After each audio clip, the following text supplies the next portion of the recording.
2016 sera barbu ou ne sera pas, qu'on se rallie à celle de Jupiter, Jésus ou Mahomet, qui la portaient en étendard de leur spiritualité, qu'on l'arbore en parangon de la branchitude ou simplement par paresse. La barbe séduit, fascine, énerve, elle effraie aussi, nous allons le voir. Ténor du barreau, élu écologiste de Paris, l'avocat Emmanuel Pierrat lui consacre un bréviaire poilu et historique. Bonsoir, merci d'être avec nous Emmanuel Pierrat. Vous êtes donc le co-auteur avec Jean Fexas de ce livre intitulé Barbes et moustaches, édition Houellebecq. Avant de parler de votre livre, nous vous avons réservé une petite image. On regarde et on en parle.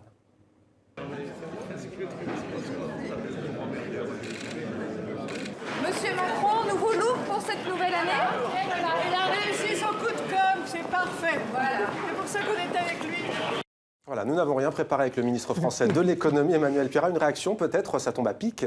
Que vous inspire cette barbe, allez, on va dire de combien de jours? Vous êtes un spécialiste? C'est une barbe de 10 jours. On l'appelle la barbe de 3 jours, mais en réalité, il faut 10 jours pour avoir une barbe comme celle d'Emmanuel Macron. Donc il a mis vraiment à profit la trêve des confiseurs pour préparer sa barbe et son coup de com', comme le dit Marie-Lise Lebranchu. Donc ce qui est intéressant, c'est que enfin la politique s'y met, parce que c'était le dernier précaré de cette société dans laquelle nous vivons, où les industriels, les avocats, les journalistes, vous êtes rasés, mais vous êtes quasiment une anomalie, Mohamed Kassi, désormais. Vous êtes rasés de près, mais beaucoup de vos confrères présentent des journaux télévisés avec une barbe.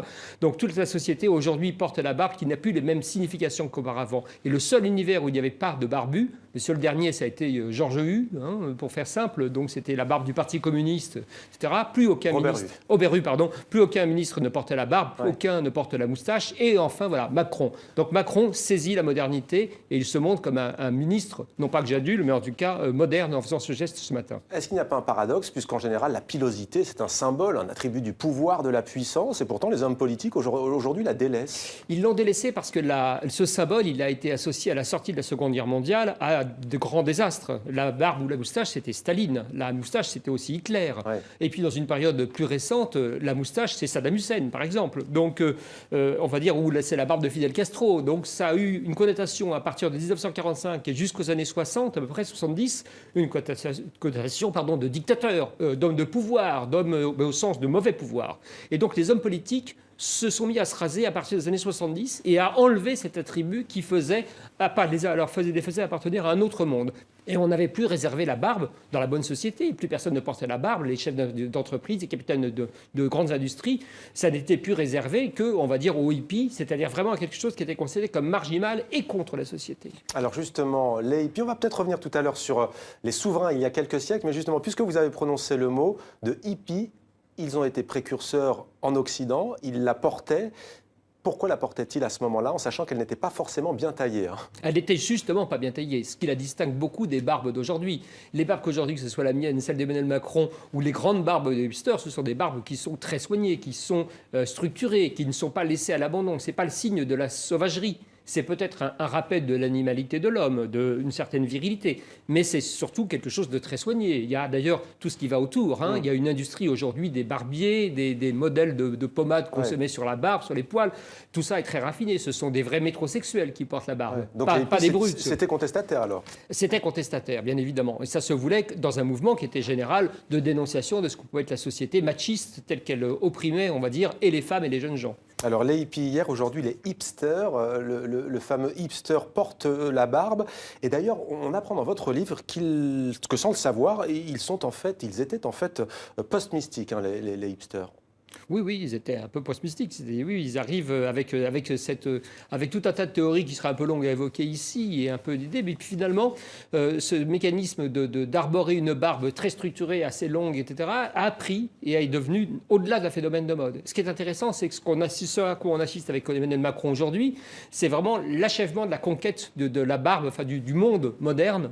Quand je dis le monde moderne, ça concerne la planète. Et il faut se rendre compte qu'on en parlait juste avant de commencer cette émission avec vous. On avait 1 minute, vous me parliez du Liban et vous avez vu des hipsters qui n'étaient pas des islamistes, mais des hipsters libanais. J'en connais des hipsters japonais, je connais des hipsters à peu près partout. Je vois des barbus partout. Même au Japon. Ce qui montre, oui, même dans les endroits où la pilosité n'est pas nécessairement ce qui est le plus facile à obtenir.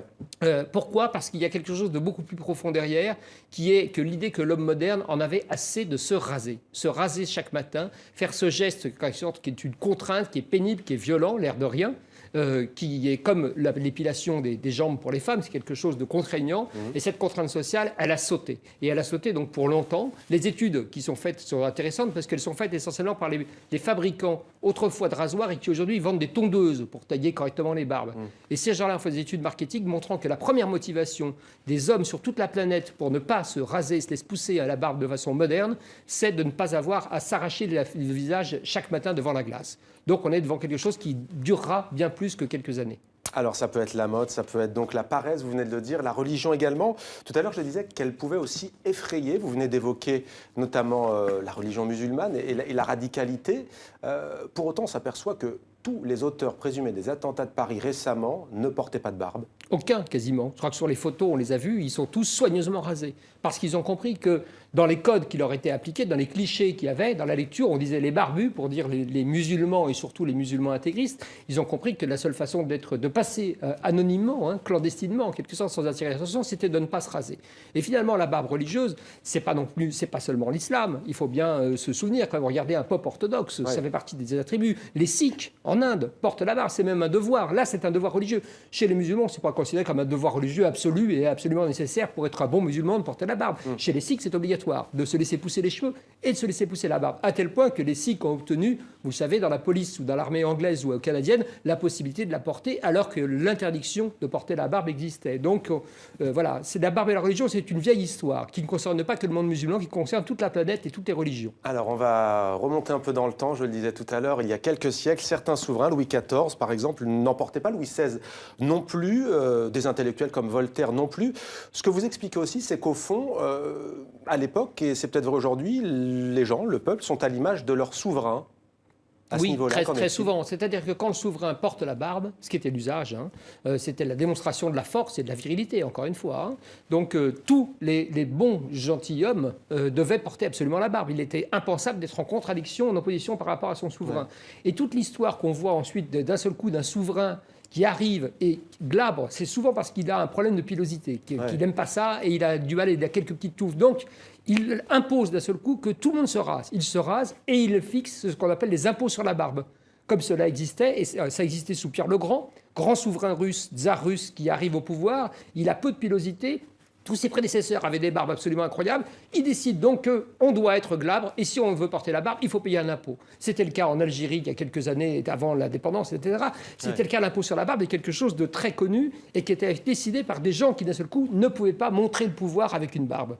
Donc voilà. Et puis les interdictions qui vont derrière avec les corps de police, les corps de l'armée qui peuvent ou qui ne peuvent pas porter, les légionnaires sapeurs qui ont l'obligation d'avoir une barbe, les autres légionnaires n'ont pas le droit d'en avoir. Tout ça est assez amusant et révèle des choses très très liées à l'animalité, en quelque sorte, du poil que nous portons tous. Alors, Barbes et moustaches, c'est un ouvrage drôle, très instructif. Il y a bien entendu Marcello Mastroianni, il y a bien entendu Tom Selleck, les pilosités aussi folles qu'artistiques, Salvatore Dali notamment. Mais en lisant votre livre, on s'aperçoit au fond qu'on n'a rien inventé, ça existait déjà. Vous parlez notamment d'une secte qui existait au XIXe siècle, et alors là, qui voit un véritable culte à la barbe. Les sténopogones. Oui, les sténopogones, la secte des sténopogones, c'est ceux qui portaient la barbe en pointe.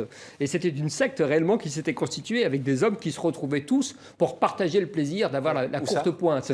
Dans le cœur de Paris, et ils ont essaimé dans plusieurs villes.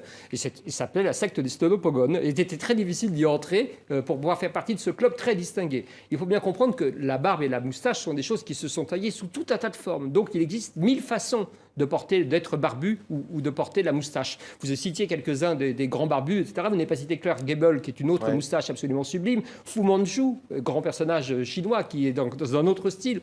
Il y a comme ça une déclinaison absolument incroyable, une grande variété. Ce qui me ramène encore une fois à l'idée que ça ne sera pas une mode éphémère. Ce qui va être éphémère, c'est tel type de barbe ou tel type de moustache. Et peut-être qu'effectivement, ma barbe de 3 jours, qui aurait été une barbe de 10 jours, et celle de Macron, elles seront peut-être totalement ringardes dans un an. Mais ça, c'est une autre histoire. Subversif ou pas aujourd'hui de se laisser pousser la barbe? Vous disiez tout à l'heure que de plus en plus de présentateurs la portaient à l'antenne, par exemple. Conformiste, anticonformiste? Non, c'est plutôt subversif au sens, c'est un symbole aujourd'hui de liberté. C'est-à-dire qu'on montre qu'on est un esprit libre en ne portant pas soit de cravate, comme vous le faites, Mohamed, soit en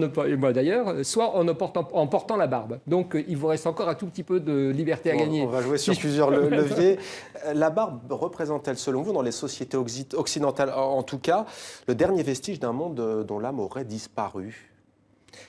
Question philosophique. Oui, c'est une question philosophique. Non, ce qui est intéressant, vraiment, encore une fois, c'est que la barbe a été portée pendant des millénaires et des centaines d'années avant de connaître un destin où elle a été assimilée vraiment à la dictature, au pouvoir machiste, où elle l'est, par exemple, encore un peu en Inde, où j'ai vécu, pays que j'aime énormément, un pays où il y a quand même pas mal de francophones qui nous regardent, et où il fallait absolument, quand on était un Indien, un mâle dominant, porter une moustache. Et puis, depuis quelques années, j'ai vu mes amis indiens de jeune génération commencer à se raser ou alors à faire des moustaches très dessinées, vraiment très Clark Gable et des choses beaucoup plus amusantes pour montrer qu'ils étaient non pas les mêmes que leur père ou leur grand-père, non pas des machos répressifs avec un système de patriarcat, mais des jeunes gens modernes. Donc c'est un monde, c'est le signe de porter la barbe ou pas, de telle ou telle façon. Ce sont des marqueurs véritablement de l'avancement d'une société. Alors, on a donc évoqué tout à l'heure avec vous cette secte. Aujourd'hui, les barbiers n'existent quasiment plus. Les barbiers sont de retour. Vous l'avez constaté ? Oui, les barbiers sont de retour. Je crois qu'aujourd'hui, il y a une vingtaine de barbiers rien que dans Paris-Centre. Il y a des barbiers qui ouvrent quasiment tous les jours en province. Il y en a dans les grandes villes mondiales.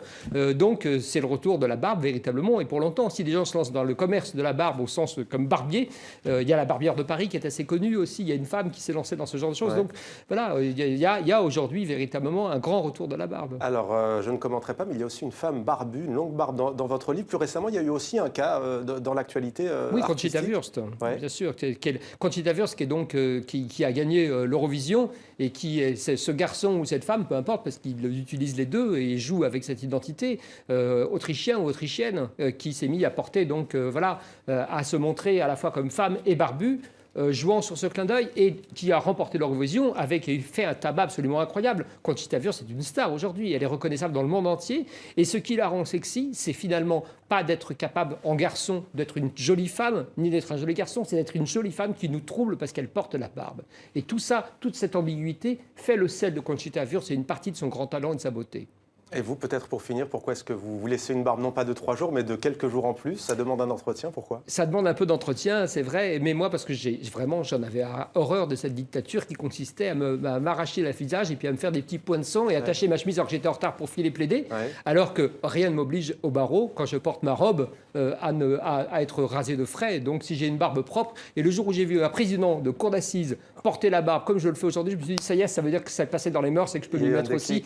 C'est un déclic et que je peux lui mettre enfin et je vais pouvoir garder ma barbe. Globalement, les avocats plutôt barbus ou pas aujourd'hui à Paris? Aujourd'hui, ça se divise entre les deux. Voilà, mes petites filles aimeraient bien que je me rase parce que sinon elles me font que des bisous ici. Voilà, c'est le seul problème aujourd'hui, ça pique. Voilà, c'est que ça pique encore un peu. Emmanuel Pierrat, Barbes et moustaches, édition Webec. Merci beaucoup d'être venu nous parler donc de ce livre, encore une fois drôle, léger, mais aussi riche d'enseignements. C'est aux éditions Webec. Merci à vous, Emmanuel Pierrat, d'avoir répondu à nos questions.